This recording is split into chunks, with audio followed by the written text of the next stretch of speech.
GST दरों का auto sector पर ज्यादा असर नहीं होगा। जी बिजनेस एडिटर मेहर भट्ट के साथ एक्सक्लूसिव बातचीत में मारुति सुजुकी के चेयरमैन आर.सी. भार्गव ने बताया कि जीएसटी लागू होने के बाद गाड़ियों की कीमतों पर कोई खास फर्क नहीं पड़ेगा।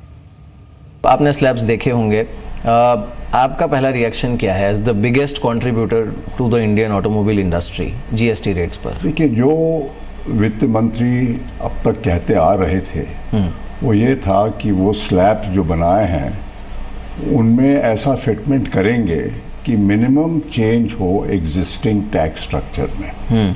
और जहाँ तक हमारी गाड़ियाँ हैं उनने यही किया है कि 28% प्लस 1% जो सेस किया है 29%, वो ऑलमोस्ट आइडेंटिकल है कि जो इस वक्त इफेक्टिव टैक्स रेट हमारी गाड़ियों में पड़ता है मार्केट में। तो उस लिहाज से हमारे कोई फर्क आने वाला नहीं है। ऑटो इंडस्ट्री के संगठन सियाम ने जीएसटी दरों का स्वागत किया है। सियाम का कहना है कि ऑटो सेक्टर के लिए दरें अनुमान के मुताबिक हैं। सियाम के मुताबिक इससे इंडस्ट्री की ग्रोथ को रफ्तार मिलेगी। इलेक्ट्रिक गाड़ियों के लिए डिफरेंशियल जीएसटी से देश में इलेक्ट्रिक कारों की ग्रोथ में मदद मिलेगी। मोदी सरकार के 3 साल के कार्यकाल से इंडस्ट्री खुश नजर आ रही है। जीएसटी 1 जुलाई से लागू होने वाला है और एसोचैम की रिपोर्ट के मुताबिक केंद्र की मोदी सरकार के 3 साल में जीएसटी सबसे बड़ी उपलब्धि होगी। जीएसटी के साथ ही फाइनेंशियल इंक्लूजन और आसान टैक्सेशन के लिए उठाए गए कदम भी उपलब्धि में शामिल हैं।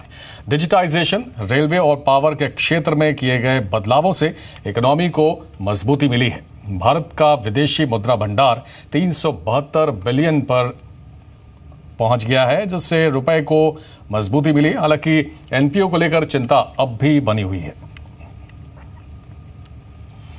H-1B वीजा मामले को लेकर सरकार ने कहा है कि इसे लेकर घबराने की जरूरत नहीं है। कॉमर्स मिनिस्टर निर्मला सीतारमण ने कहा कि इंडियन आईटी प्रोफेशनल्स के लिए H-1B वीजा की संख्या में कोई कमी नहीं आएगी।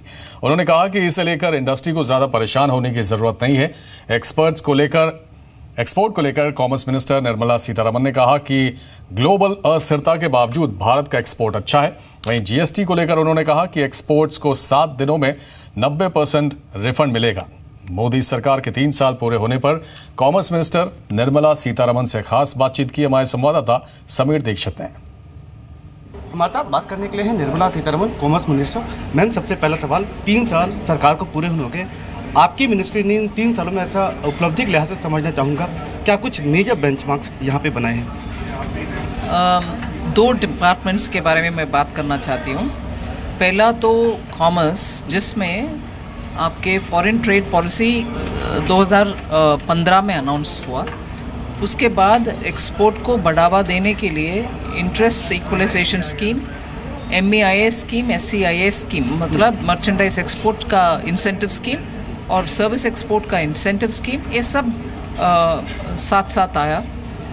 उसका परिणाम हम अभी देख पा रहे हैं, जिससे लगातार 15 महीने तक गिरावट में जो एक्सपोर्ट्स हमारा था, अभी तो 6 महीने से, पिछले 6 महीने से उभर कर ऊपर पॉजिटिव रास्ते में चल रही है। और हमें उम्मीद है कि एक्सपोर्ट्स परफॉर्मेंस कंसिस्टेंटली बढ़ते जाएगा अब से। सो एक्सपोर्ट का रिकवरी मैं मानती हूँ बहुत अच्छा खबर है। इसका कारण विदेश में परिणाम हो चुका है, इसीलिए हो रहे, ऐसे कहने का नहीं है, क्योंकि ग्लोबल हेडविंड्स बदला नहीं है। ग्लोबली डिमांड बढ़ने का कोई भी उम्मीद नहीं होने के कारण भी, उसका बावजूद भी हमारा एक्सपोर्ट हमारे ताकत में बढ़ रही है। इसका मैं शान देना चाह रही हूँ एक्सपोर्टर्स का, वो एक चीज़ है। दूसरा, फॉरेन ट्रेड पॉलिसी का रिव्यू अभी हो रही है, मिड टर्म रिव्यू। उसमें हमारे एक्सपोर्टर्स का और हमारे जीएसटी जो आने वाले हैं उसका इम्पैक्ट का समझते हुए उसमें कुछ चेंजेस ले आना है, तो उसका भी काम हो रही है। वो एक तरफ। इंडस्ट्रीज में आप अगर देखेंगे तो मेक इन इंडिया के तहत हमारे initiative, ease of doing business वगैरह करने के कारण FDI लगातार बढ़ते आ रही है। स्वतंत्र भारत में सबसे हाईएस्ट FDI 2015-16 में हुआ करता, मगर अभी 16-17 में उससे भी ज़्यादा FDI आ पहुंचा है। DCGI यानी drug controller general of India ने राज्यों के ड्रग लाइसेंस अथॉरिटी के अधिकारों में कटौती की है। ये कटौती नई दवाइयों की मंजूरी के अधिकारों पर की गई है। हाल ही में NPPA ने 201 दवाइयों को नोटिफाई किया था। दरअसल कुछ कंपनियों ने कुछ ड्रग्स के लॉन्च पर DCGI से मंजूरी नहीं ली थी, जिसके बाद NPPA ने ये मुद्दा उठाया था। मेक इन इंडिया के तहत सरकारी पैनल ने डिफेंस मैन्युफैक्चरिंग पॉलिसी के नियम तय कर दिए हैं। डिफेंस एक्विजिशन काउंसिल ने पॉलिसी की रूपरेखा तय की है। रक्षा मंत्री अरुण जेटली की अध्यक्षता में काउंसिल ने पॉलिसी की रूपरेखा तय की। इस पॉलिसी के तहत भारत में हाईटेक डिफेंस इक्विपमेंट की मैन्युफैक्चरिंग पर जोर दिया जाएगा। शुरुआती चरण में प्राइवेट कंपनियां फाइटर प्लेन और सबमरीन बना सकेंगी। इस पॉलिसी का फायदा L&T, Reliance defence, M&M, Tata Motors और अशोक लेलैंड जैसी कंपनियों को होगा। देश की मॉडर्न फैसिलिटी वाली पहली ट्रेन तेजस मुंबई गोवा के बीच कल से शुरू होने जा रही है, लेकिन इस ट्रेन में सफर के लिए शताब्दी से 20% ज्यादा किराया देना होगा। मुंबई गोवा के बीच पहली तेजस शुरू हो रही है और इसके लिए एग्जीक्यूटिव क्लास का किराया 2,940 रुपये रखा गया है, जिसमें फूड भी शामिल है।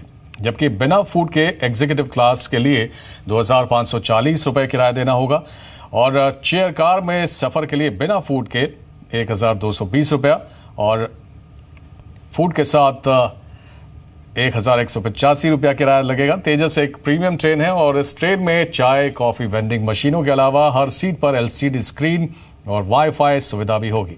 तेजस देश की पहली ऐसी ट्रेन होगी जिसमें सभी कोच में ऑटोमेटिक डोर होंगे।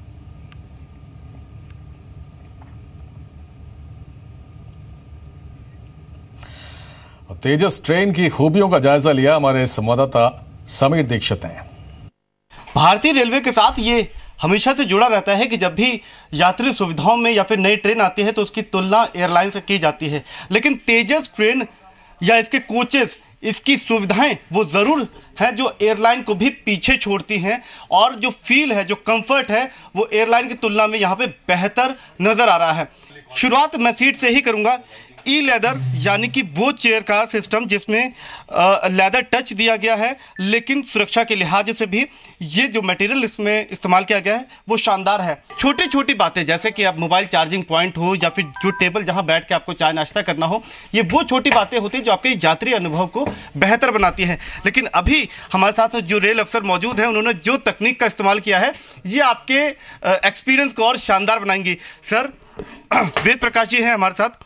ये आपने जो किया है ये बड़ा टेक्निकल समझ में आ रहा है, क्या है ये और ये यात्रियों के लिए कैसे फ़ायदेमंद या उनके लिए क्या ये मददगार साबित होगा? ये बेसिकली आप इसके हर चीज़ को देखिए, ये ट्रेवल जर्नी एक्सपीरियंस का जो मैक्सिमम हो सकता है वो किया गया है। ये न्यू एक्सपीरियंस होगा जो भी इसमें जर्नी करेगा। और जो पहली ट्रेन चलेगी वो STM से करमाली के बीच चलेगी, जो कि 22 तारीख को लॉन्च है। फ्लैग ऑफ हमारे मिनिस्टर साहब करेंगे। आप देखिएगा इसमें जैसे कि आप जैसे कि एयरलाइंस में होता है कि आप कॉल कर सकते हैं किसी को भी और तुरंत ही कोई अटेंडेंट आके आपको अटेंड करेगा। इंडिविजुअल लाइटिंग है सबके लिए, सारे सीट्स के लिए कि आप अपने सीट्स को लाइट जला करके आप इंडिविजुअली रीड कर सकते हैं बिना किसी दूसरे पैसेंजर्स को डिस्टर्ब किए हुए। उसी तरह आपके खाने के लिए ये जगह बनाई हुई है जो कि नॉर्मली नहीं होती है। और यहाँ खाने के साथ साथ आपको जो इंडिविजुअल इंफोटेनमेंट की जो फैसिलिटीज़ है, जो आप टीवी देख सकते हैं या इंडिविजुअल जो इन्फॉर्मेशन ले सकते हैं, वो इसके जरिए आप ले सकते हैं। चार्जिंग पॉइंट है इंडिविजुअली सबके लिए। आप दूसरे को बिना सुने हुए आप इसमें हेडलेस माइक लगा करके भी आप सुन सकते हैं। केंद्रीय स्टील मंत्री वीरेंद्र सिंह के मुताबिक देश में आने वाले वक्त में ऑटो इंडस्ट्री में इस्तेमाल होने वाले स्टील की मांग बढ़ेगी। भारत ऑटो कंपनियों के लिए बड़ी मार्केट है और जल्द ही भारत कार उत्पादन का हब बनने जा रहा है। अनुमान के मुताबिक दुनिया के कुल कार उत्पादन का 27% उत्पादन भारत में किया जाएगा। ऐसे में ऑटो क्षेत्र की डिमांड को पूरा करने के लिए स्टील कंपनियों को हाई एंड स्टील के उत्पादन को बढ़ाना होगा। ग्लोबल मार्केट में भारतीय कंपनियों का दबदबा तेजी से बढ़ रहा है। लग्जरी गुड्स की चौथी सालाना global power of luxury goods report में दुनिया की टॉप 50 कंपनियों में 3 भारतीय कंपनियों ने जगह बनाई है। गीतांजलि जेम्स, टाइटन और PC ज्वेलर को इस लिस्ट में शामिल किया गया है। इस लिस्ट में गीतांजलि जेम्स 30वें स्थान पर है, जबकि टाइटन 31वें और पीसी ज्वेलर 44वें नंबर पर है। डेलॉइट इंडिया के मुताबिक देश में शहरी मध्यम वर्ग की आमदनी बढ़ी है, जिससे लग्जरी गुड्स की डिमांड में बढ़ोतरी की उम्मीद है। सॉफ्टबैंक ने टेक्नोलॉजी सेक्टर में निवेश के लिए सॉफ्टबैंक विजन फंड की शुरुआत की है। सॉफ्टबैंक विजन फंड की शुरुआत 9,300 करोड़ डॉलर के साथ की गई है, जिसे अगले महीने बढ़ाकर $1 लाख करने का अनुमान है। सॉफ्टबैंक इस फंड का इस्तेमाल अपनी सहयोगी कंपनी एसबी इन्वेस्टमेंट एडवाइजर्स की सलाह पर टेक्नोलॉजी सेक्टर में करेगी। सॉफ्टबैंक विजन फंड का इस्तेमाल निजी और सरकारी दोनों कंपनियों में होगा। सॉफ्टबैंक ने भारतीय e commerce company Snapdeal, cab aggregator Ola में बड़ा निवेश किया है और हाल ही में सॉफ्टबैंक ने डिजिटल पेमेंट फर्म पेटीएम में 9,079 करोड़ का निवेश किया है।